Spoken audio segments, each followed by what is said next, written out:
Chefchaouen, la ville bleue coincée dans les montagnes du Rif. Les touristes chinois s'aventurent de plus en plus au Maroc.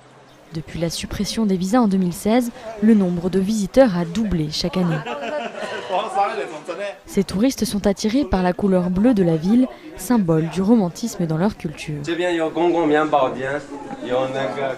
Hamza est l'un des 19 guides marocains officiels à parler mandarin. Après 2 ans passés en Chine, aujourd'hui, c'est lui qui fait découvrir son pays à ce groupe de ressortissants chinois. Ils ne s'attendaient pas qu'un pays où il y a un désert et autant de prairies et d'arbres. Dans leur imagination, le Maroc est un pays sec où il y a le désert. Direction l'un des 3 récents restaurants chinois de la ville qui ont tous moins de 2 ans. Ici, le folklore marocain se mélange à la culture chinoise. La plupart d'entre eux viennent au Maroc plus d'1 semaine. Ils en ont marre des tagines tous les jours des tagines. C'est pour cela qu'ils viennent dans mon restaurant pour manger des plats chinois.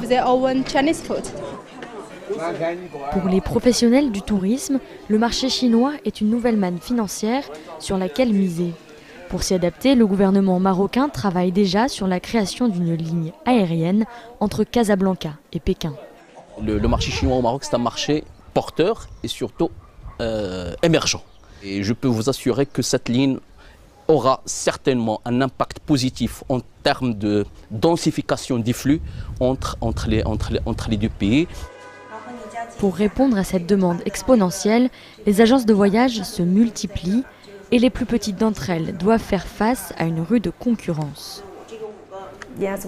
Oui, nous devons trouver un moyen pour résoudre ce problème, parce que les groupes sont de plus en plus nombreux, mais les prix de plus en plus bas.